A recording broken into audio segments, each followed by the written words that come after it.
Well, good morning, everybody. Welcome. Thank you for tuning in to Paladin's University, where we have lots of continuing education and good stuff for you. Today, we're going to be talking about Paladin best practices, optimizing EDI reports with Excel worksheets. It's more than just about the Excel worksheets. It's really more about the best practices component of this. And I would really like to persuade everybody to really kind of adopt the best practices when performing EDI reports. So that's what we're going to talk about today. My name is Charles Owen, and if you have any questions, there is a question box. You can go ahead and fill in the questions, and I'll answer them at the end of the presentation. No problem. And this is going to be about 15, 20 minutes long. Depends on how verbose I get, but there's lots of material to cover, but there's only about a dozen slides, so it shouldn't be that too terrible. Let's go ahead and get started. So what are you going to learn today? I'm going to talk about some of the basics. So this isn't just for the advanced person who runs the electronic data interchange or the EDI. It is more for any level, whether you're brand new to this, brand new to Paladin, whether you've been using Paladin for a long time. There's information in this presentation, in this webinar, that's going to be helpful to you. So we're going to talk about what is it, the purpose of EDI, the benefits of EDI. Then we're going to talk about some of the tips for creating and sending EDI purchase orders. So there are multiple ways to create orders. We're going to talk about how to, tips on creating and sending EDI specific purchase orders, and then receiving EDI best practices. This is really the meat and potatoes. We're going to talk about not only the tips, but also the best practices for processing EDI files. And then we're going to go over some of the report options and what's in the reports. And then we're going to look at some of the EDI downloading setup options, how you can influence your EDI. All right, and then beyond that will be more information on where to find information on these topics. All right, so what is EDI? Very basically, Wikipedia, electronically communicating information between businesses that was traditionally communicated on paper, such as purchase orders and invoices. That's it. EDI stands for electronic data interchange. It's just all about connecting businesses.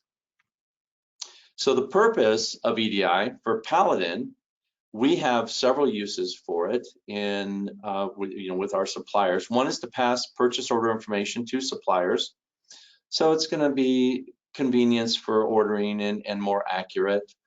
Also receive invoices back from suppliers, thereby updating things like stock on hand, cost, price, etc. We also process maintenance files containing cost and retail updates, as well as new and discontinued items. In addition to that, we automate supplier brand sales and promotions.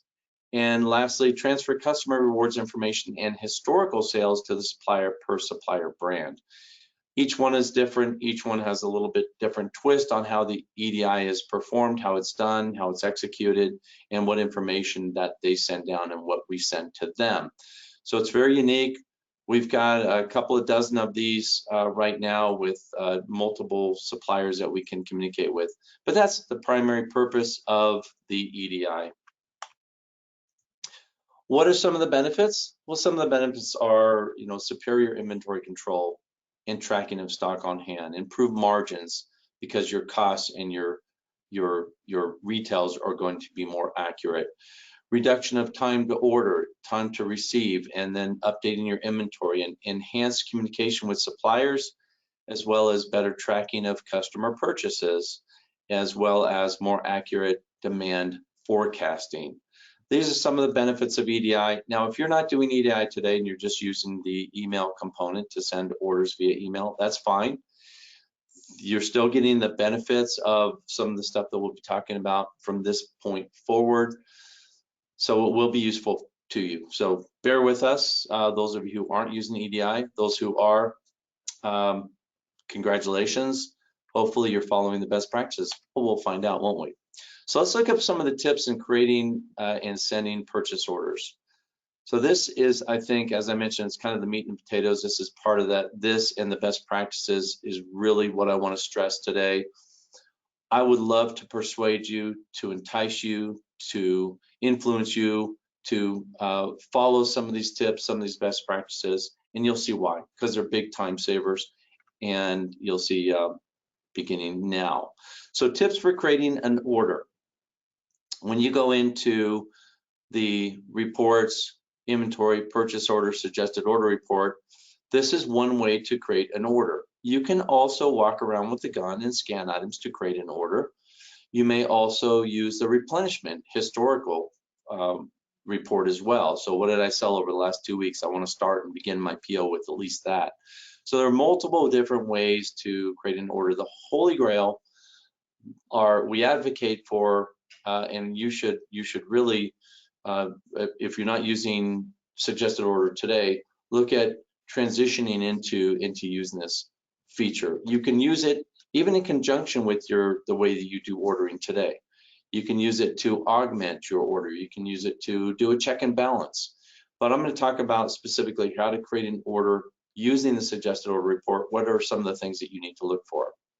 Well, one, you want to identify a supplier, obviously, because you want to create an order just for a particular supplier. Now, if you don't create a supplier, that's okay too. You can say, well, just create an order based on whoever supplier I get this from. And then what Paladin will do is it can break up all of that order into different purchase orders for different suppliers based on who's in supplier position number 1 or your primary supplier. You can optionally look at putting in some sort of range for department or classes or locations. These are things that some people like to do, to use location codes, because locations mean it's a real item. If it's got a location assigned to it, it's a real item. Those are the items that you want to pair in your suggested order. So a lot of people have a range of locations that they put in here. It also helps you as you're transitioning to using suggested order. You can count your products and assign location codes as you're counting with the RF gun, the radio frequency terminal, and those items you can now order those items in the providing they're in a contiguous form of location IDs, which is what we teach and train. Next, you can also look at adding or increasing or decreasing your inventory stock days. We can set this to a default. You can set this to a default in the company tab under setup. Right now, in this particular case, it's set to 7. A lot of folks do 14. Doesn't have to be on a 7 or 14 or 21. It can be any number of days. And this is just your stocking days. How long you want the product to last on the shelf before you run out. And then you want to determine the sort order. This can be determined by location, by supplier, by quantity required, by extended cost, by manufacturer number. So what I suggest is maybe looking at extended cost and descending order. What that does is it trickles all the high dollar stuff up to the top of the purchase order, pushes all the low dollar products to the bottom. It's part of best practices for managing your order. The first dozen or so items in your purchase order are going to make the biggest effect of change to your bottom line.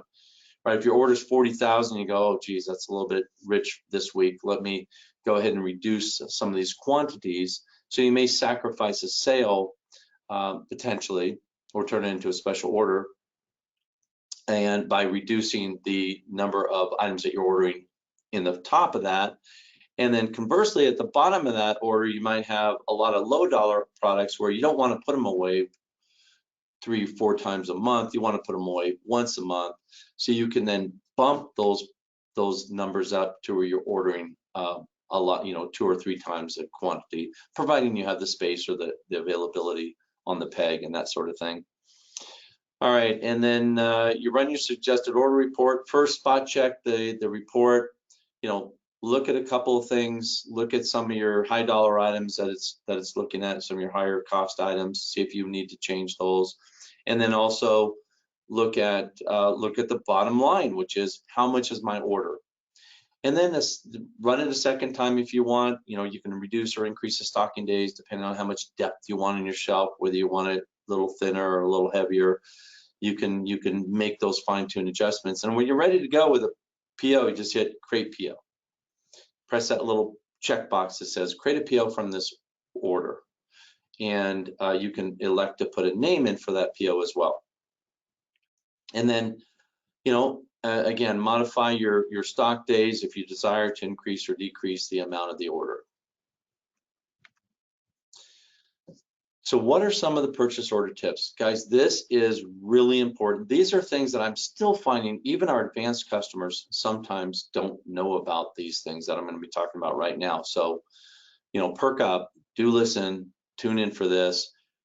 So there's a couple of different ways. If you create an order that has 2, 3, 4, 500 items in it, in some cases we're doing 1,000 plus, and you want to look for a particular item, do you know there is a little pair of binoculars there to the right of the EDI in the circle there on the left-hand top corner. And if you press that little button, the little binoculars, it'll bring up a search bar, so you can put in a search number or a search alpha character. It doesn't really matter. I typed in the word socket and it went right to line item 209, right? Because it says socket in the description. But you can put in a part number, a UPC number, you can scan a number in, you can put any part of the description and it will recall that item or go right to it. And then you can jump to the next item by hitting F9, it looks like on there. It says F9, find next, and it'll go to the next item that has the word, in this case, socket in it. Equally important and even more exciting is that when you're in your purchase order is the time that you alter the inventory items. So you're making permanent changes to the inventory versus making just simple changes to the PO. So if you change the quantity of the PO, you up it or you lower it, or you change whatever you need as far as quantity goes. You're going to have to do that every time if you just change it in the PO, but you can affect change permanently, more permanently, if you go directly to the inventory item and affect change at the item level itself. That way it only happens one time, and the next time you produce your suggested order, that item is taken care of and fixed from that moment forward. And I'll talk about some of those things that I'm referring to when I'm talking about fixing the items. It's just basically making fine-tune adjustments in order to get closer to the exact amount that you wish to order. What's important in this is the F5, recall inventory item. I don't know, hopefully everybody has seen this, but you can go right from a PO to the inventory item just by hitting F5. So you highlight the item you want, hit F5, or press on recall inventory button with the mouse, either way, and it brings up inventory front and center, just brings it right up on the screen. You have that item pulled up. Now you can affect change permanently at the inventory level, and then you just go to Alt-4, I think it is, for going back to the purchase order, or click on the purchase order module at the top and takes you right back to the same line you're on in your PO. Just flips to inventory and right back. It's just so quick and so sudden to be able to make a change, and then you don't have to make it again. Let's talk about some of those changes that we're talking about fine-tuning the order.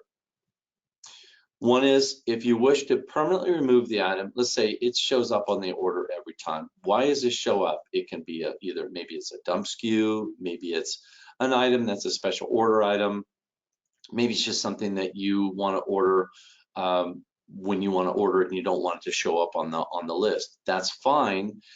All you need to do to affect change permanently is go into max quantity on the order control tab in inventory and change the max quantity to 0, hit enter, and then lock it in and hit save. And then this item will no longer appear on the suggested order report. Second, to adjust stock on hand field, use the F4 count. So let's say you look at stock on hand, you go, oh geez, it says I have, 20, but I only have, 1, or vice versa. You can go in and just press the stock on hand F4 count button, make a change, boom, it's changed from that moment forward. You're all good to go. To permanently raise the order amount, let's say you want to increase the minimum order quantity. A lot of suppliers are now recommending, and we do as well, that if you're ordering low dollar items that isn't going to change your gross margin return on investment or influence your orders that much, order more. Order more if you've got the space, so that you're saving time and resources, not putting away that product twice a week. Excuse me, twice a week.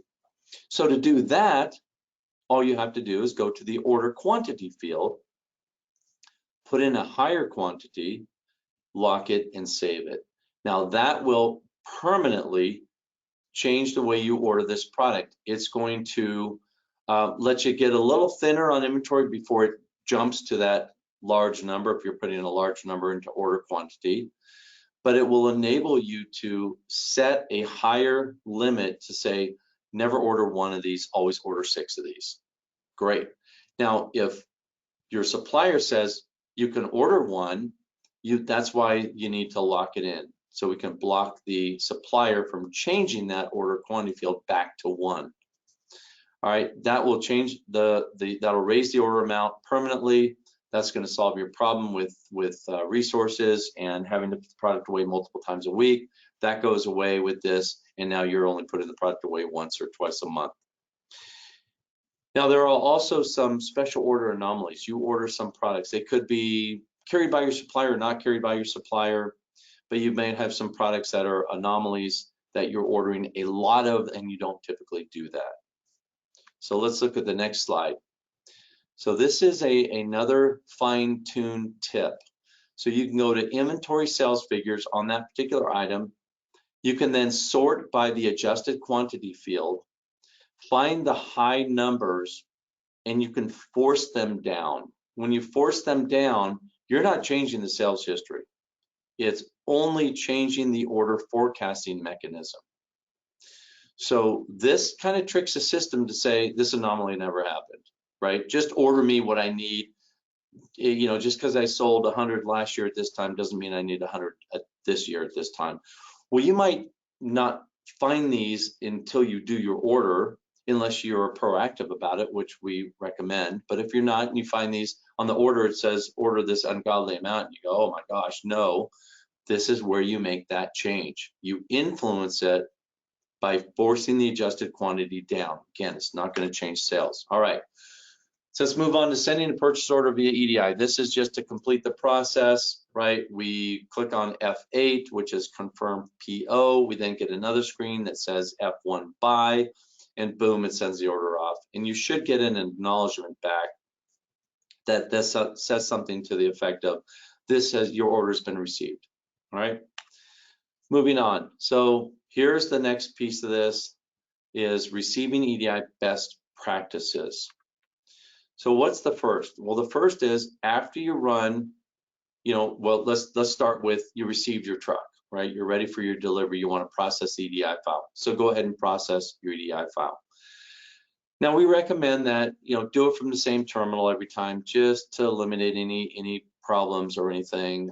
Not that there would be any problems ordering it for multiple terminals. It's just more consistent, and for consistency's basis, just pick a terminal, run it on that terminal, and try to do it around the same time on order day, so that you just, again, you're bringing some consistency into it, so reducing any risk. Inspect the process as it's going through. As you're running this, you'll see a bunch of letters and you know, items come up on the screen where it's going to be informing you what it's doing.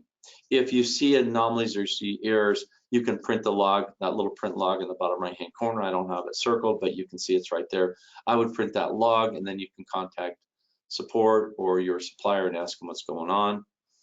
And then more importantly, on the bottom left hand corner, I can't stress this enough, and this is the entire purpose for this, really for this training today, is to get you to use this function, use the reporting, because your inventory is changing, whether you think so or not. When you run the EDI files, your inventory is changing. You need to know it's changing. And by selecting this reporting button at the bottom, it will bring up all your invoices, and then you can inspect each of those invoices quickly, easily, rapidly, and then make changes where necessary. Most of them, it's just informative. Yeah, the retail price went up. just need put new bin tags on, or the cost went up, yep, my margins are more intact. But reporting is very, very important. Now let's go to the next screen. We're going to talk about what happens when you go into that. So when you go into that, it's going to give you a list of your most recent invoices, and you can expand the date on that to go back further. You can also, it automatically sorts it in the process date order, but you can optionally click on any header to sort it differently. Not only can you do it by date range, but you can do it by EDI type. Is this an invoice, a maintenance file, hot sheet, whatever it might be? It would be listed on that drop down where it says all on that top line. So pick the invoice you want, either hit generate report or double click on that line anywhere and it will pull up your report. When you generate the report, it's going to do one of two different reports, and it's based on how your setting is under the EDI setup. So if you go to File Setup Company tab, EDI section, you can see the top left-hand corner says EDI. Down below at the bottom where it says Revert to PDF Reporting, that used to be the default because we didn't have anything other than the PDF reporting. Well, for some years now, we've got a different option where you can do an Excel report, which is preferable. The default should be set as unchecked, but if you've been using the system for a long time, you may in fact be on the PDF reporting version, which will go into some of the samples of what a PDF looks like versus Excel, and you'll see the benefit right away. But if the PDF is checked, either you, one, don't have Excel loaded on that terminal, or you're just used to that and you're comfortable with that, and that's fine, you know. But we recommend Excel, and I'll show you why. So looking at a sample PDF style of this report, it gives you all the categories. I've highlighted them in yellow for easy viewing. And whether there's items under there or not, it's going to list them. In addition, the first part of this EDI PDF report shows all the items processed. So if you had 1,000 items processed, you're going to have a lot of pages in the beginning of this document that just regurgitate what you've ordered. All right. So let's switch to the Excel report. Excel report presents the information, that's only the information that was conducted during the EDI processing. In other words, it won't show categories that didn't get affected like the PDF report does. It just shows the categories and breaks them out into a separate workbook. So if you want to see price changes, click on that tab, boom, you can see all the price changes. You know, you don't have to search or rummage through this entire document of 47 pages. You just go right to that workbook, click on it, and there might be 9 price changes. Well, unlikely these days, but regardless, it's going to separate that out from the other issues. But they're clearly labeled worksheet tabs.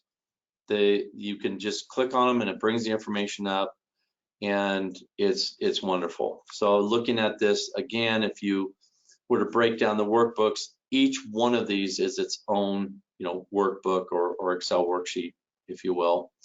And you can, you know, resize those, look at those, print those, work with those. You know, it just helps you better organize the information that was provided during the, or that was processed during the EDI process.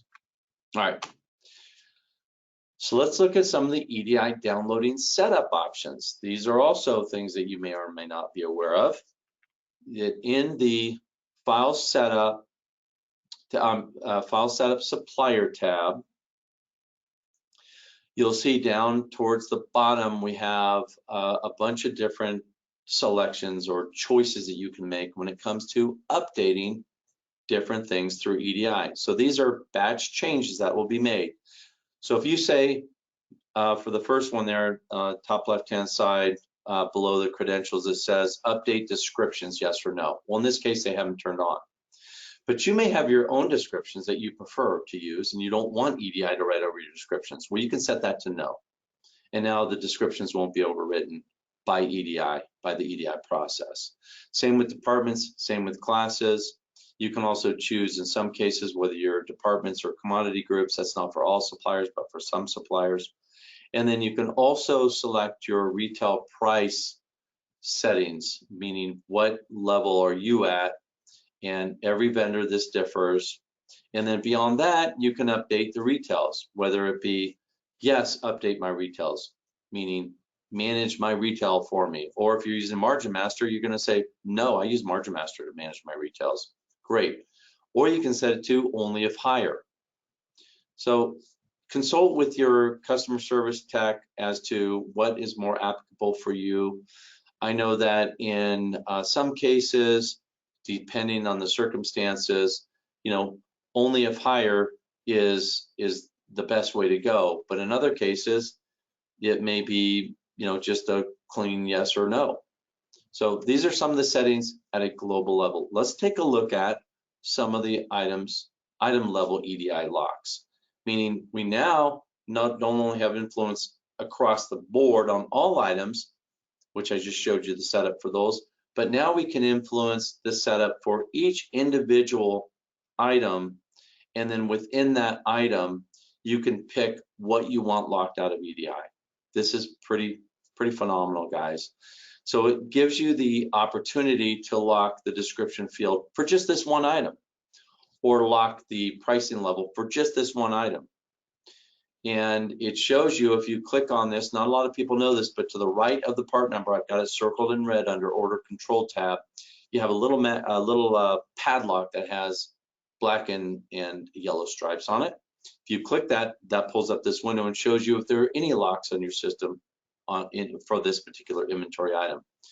We also have them to the left. You'll see an example there where I show item cost. You see a lock there, price and level, you see a lock there. So you can either set it or unset it in this one locking EDI, field lock window, or you can do it directly on the item itself. All right. So we're getting close to the end. It's been a little more than 25 minutes here.